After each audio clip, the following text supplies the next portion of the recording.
বিসমিল্লাহ শুরু নবী মোহাম্মদ আমার গুরু।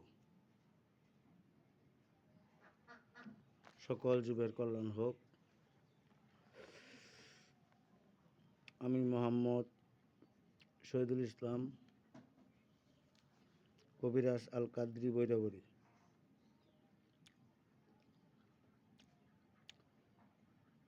গুরু ধর্ম, গুরু কর্ম, গুরুর চরণ সার। গুরুর চরণ বিনে গতি নাই আমার, মাতা পিতা উস্তাদ গুরুর চরণে ভক্তি হাজারবার।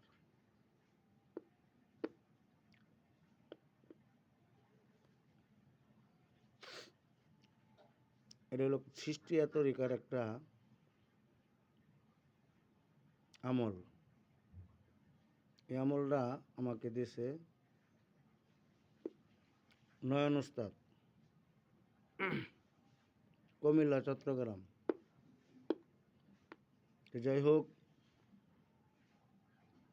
যে বিষয়টা আমি বলতে চাইছি আপনারা একটু মনোযোগ দিয়ে শুনেন। গুরু ধর্ম, গুরু কর্ম, গুরুর চরণ সার।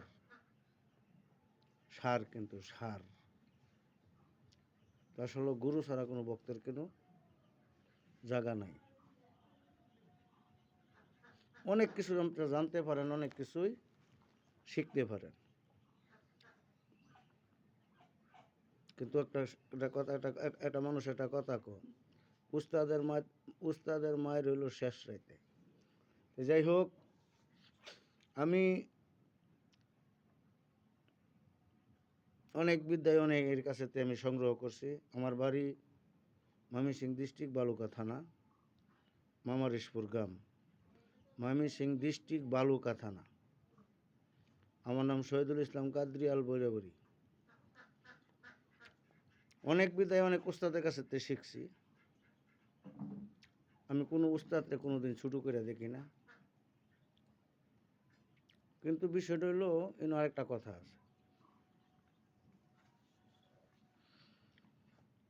যে ব্যক্তি গুরু হয়,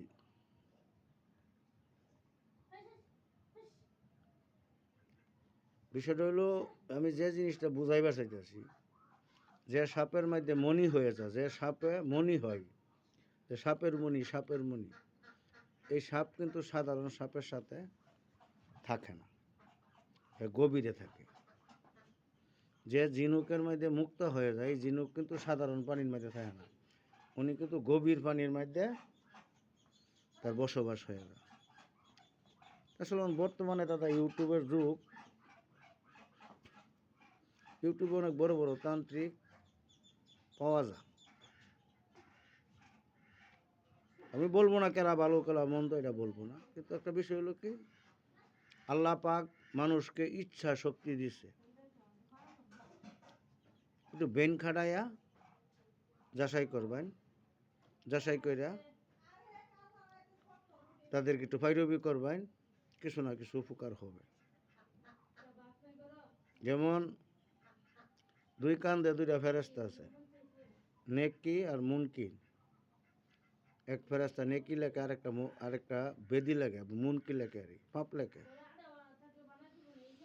এই দুইটা ফেরেস্তা থয়া হাইরাও আপনারা ওয়াজ মাহফিল শুনছেন, হাতের সাক্ষী হাতে দিব, পাওয়ার সাক্ষী পাওয়া দিব।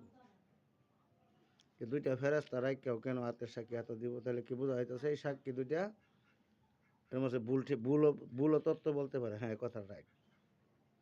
এমনও কিছু সাধক ব্যক্তি আছে, আল্লাহর ওলি আছে, এই দুইটা ফেরেস্তারে হ্যাঁ বাধ্য করতে পারে, যে নেকি লিখবো তারা বাধ্য করে আসবো, খালি খালি খালি এবং মনই লিখবো।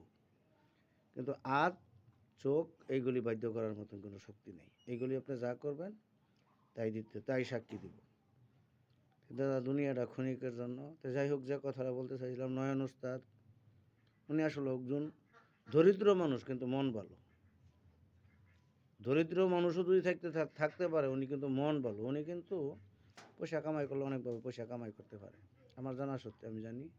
যেমন আঙ্গর একটা শেরপুর একটা রুগী আসছিল, এই রুগীটা ময়মনসিংহ ছিল 10-15 দিন, এনতে ডিটাই করে দিয়েছে, গেছে ঢাকা। ঢাকা ছিল 10 দিন। কোনো রোগ ধরতে পারে না। এলাকার অনেক কবিরাজ বলে দেখাইছে, কোনো কবিরাজে কোনো করতে পারে না। উনি কিন্তু ওই জায়গা থেকে ওই রুগীরে ট্রিটমেন্ট করে রুগী সুস্থ করে দিয়েছে। তাহলে দিছে, যতটুকু না দিলেই নয়, কিন্তু উনি যদি বলতো 1,00,000 টাকা দিতে হবে, তারা কিন্তু বাধ্য। একটা মানুষ জীবন বাঁচানো, না তো টাকা চিন্তা করে না। তো যাই হোক, নয়ন উস্তাদের যারা ছাত্র আছে, আমি প্রত্যেককে বলবো তাকে তার পাশে শ্রম দিন, তাকে ভালোবাসুন। আর উনি কিন্তু আসলে ঠাস ঠাস কথা কন। একদম এই কথা, এই ভিডিওটা অনেক আগেও একটা বলছিলাম যে হ্যাঁ, উনি কথাগুলি কিন্তু ক্লিয়ার কয়ালা, ক্লিয়ার কথা। কথাগুলো কেউ ভালো লাগলে আইব, সত্য কথা দাদা তিতা, আসলে সত্য কথাটা একটু তিতাই। তো যাই হোক, সকল সাধু বৈষ্ণবের কাছে আমার ভক্তি সালাম। আমার জন্য দোয়া করবেন, নয়ন উস্তাদের জন্য দোয়া করবেন। আর আমি কোনো উস্তাদের দুর্নাম বললিয়া, একটা বিদ্যা যার কাছে শিখছেন সেও আমের উস্তাদ, তারা সম্মান করতে হবে। এই জিনিসটা মাথার মধ্যে সবসময় রাখবেন। সকলকে ধন্যবাদ। সকল জীবের কল্যাণ হোক। জয় গুরু।